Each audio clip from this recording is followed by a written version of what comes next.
It's just gone lunchtime. This is the third and final hour of All Angles here on eNCA. Good afternoon, I'm Masego Rahlaga. So it is that time of the day when we give you an update on how far some of the stories we've been following up for you today have advanced. Here's your lunchtime update. All right, our team of reporters are tracking developments in our leading stories. In today's edition of Lunchtime Update, we have Ronald Lamola in East London and Dasen Thathiah in Pietermaritzburg. All right, let's start with you, Ronald. The trial of the owners of the Eatery Tavern in East London, where 21 teenagers died mysteriously, has finally begun. Proceedings, however, had to be postponed to a further date. But the state's first witness taking the stand this morning, Ronald, what has this witness testified so far? All right, just to recap as to what took place in court this morning, the first state witness is Mr. Hedi. He is a 67-year-old man who lives just a few meters away from Eatery Tavern.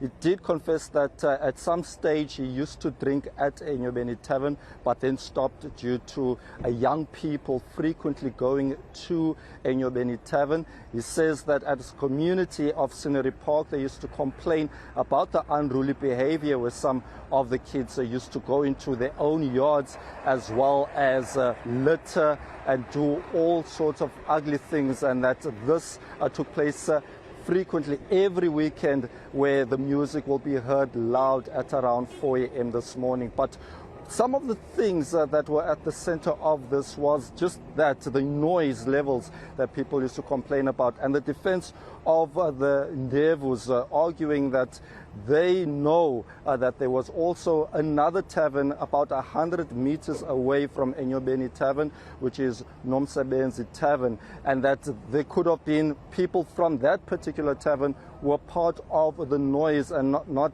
that fingers should be pointed at Eatery Tavern alone. We also heard in court that the state witness also has a daughter who runs a food business, and that during the time when Eatery Tavern was open, that the patrons at Eatery Tavern also used to, eat at her eatery, and that they could also be part of the problem, and the blame should not be pointed alone at Eatery Tavern. But the state is confident that it has a credible witness in Mr. Hedi, and this is what Luxolo Kyali had to say earlier. He is the Eastern Cape's NPA spokesperson. We must commend our first witness. I think he was able to give the court what we wanted the court to get from the state's case, and we now still have to call more witnesses that are lined up. The two that were warned today to be back in court when the matter is back in court on the 23rd and the 24th. We are happy that the matter is now proceeding, and we believe that we'll be able to ensure that at least in as far as this matter that relates to the sale of liquor to young children is concerned, they do face the might of the law and justice is served.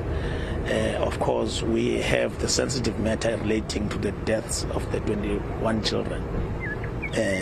That one, if there is any new development that has to be communicated, it will be communicated with the families first.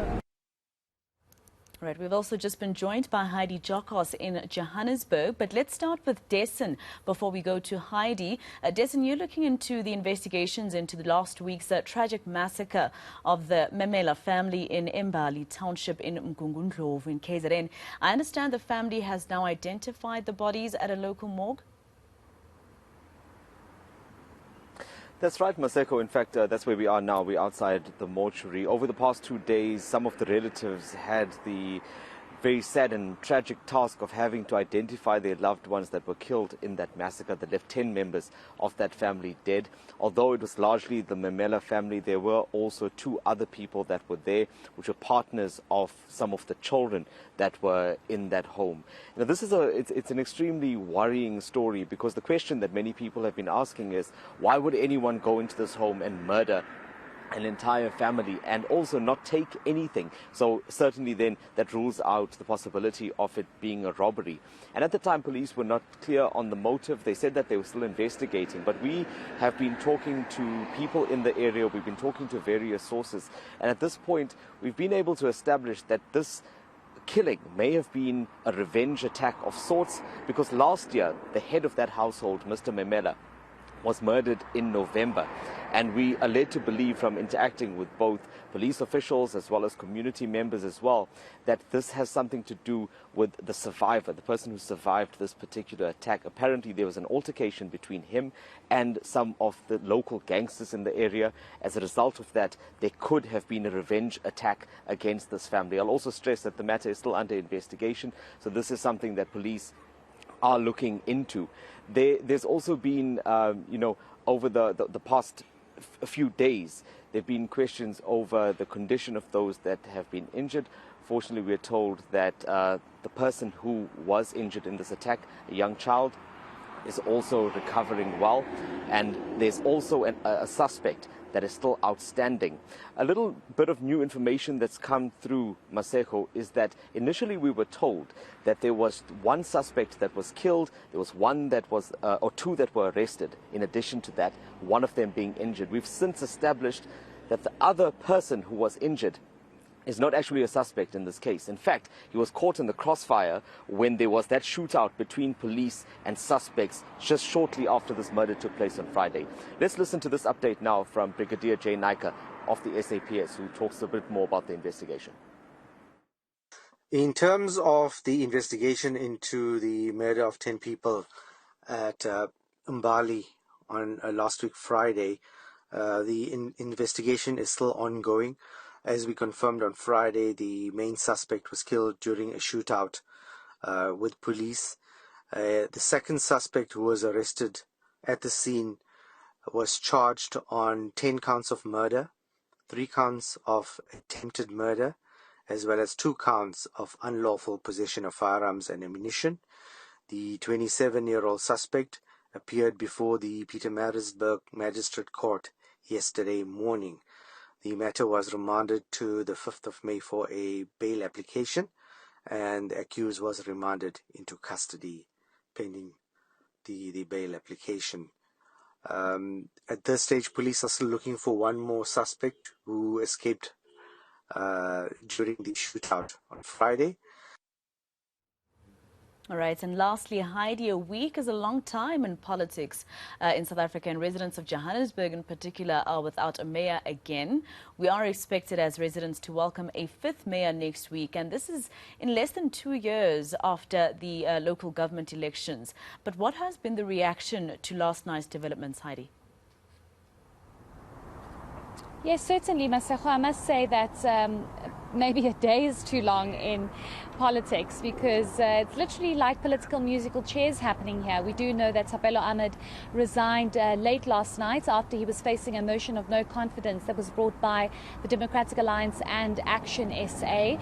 Of course, because he resigned before that motion of no confidence was meant to be heard today in council, we have, of course, been told that the motion against the Speaker and the Chief Whip will now be heard next week, Tuesday. The resignation of the mayor of the city of Johannesburg, Thapelo Ahmed, also means that there is no mayoral committee any longer. So basically there are no MMCs anymore until a new mayor is elected and the new mayor appoints its new mayoral committee that the mayor will be working very closely with. So right now the city of Johannesburg is in limbo. But I think what's important here is that what does this actually mean for residents? What does this mean for service delivery if there's no mayor and there are no MMCs which form part of this mayoral committee appointed by the mayor? What does it mean for the ordinary work that needs to be done on a daily basis, the business of the day that these mayors and the committee undertakes every single day? Residents, however, in the city of Johannesburg have said at this point they aren't really phased. They actually don't care who the mayor is. They just want to make sure that there is some form of stability and that there is, of course, continuation of service delivery. We do know that many parts of the city of Joburg have been in shambles. Potholes, street lights aren't working. There's been an exacerbation of rolling blackouts because City Power is unable to keep up with the ongoing blackouts, having to switch on and off. Substations can't cope with the load and the switching on and off. So this is a major issue, but we hit the streets of Joburg and we got a chance to speak to some of the residents, and let's listen to what they had to say. Well, I can say this is a monkey show, the biggest monkey show in the jungle. They keep going up and down the trees like it doesn't matter, you know. Truth is, they're messing us up, all of them. Doesn't matter who the mayor is now, does it? Every mayor comes, every mayor messes up. It does worry me because I'm starting having a problem with service delivery, because if the mayor within 3 months, and then resigning, which means there's something wrong with the system, you see, and it's affecting us as residents, you see. It does worry us a lot, and we expect a leader to stay in power for some time so that he can implement what he wanted to implement. So 3 months, so that means Joburg as well, it will be affected because now there is a new leadership which has to come in. I hope that the ruling party looks into the matter and the government as a whole, so that we can have somebody with skills to put our country into a stable position. All right, that was your eNCA lunchtime update from all angles with our reporters Hedi, Giokos, Dasen, Thathiah, as well as Ronald Lamola. Thank you very much, team.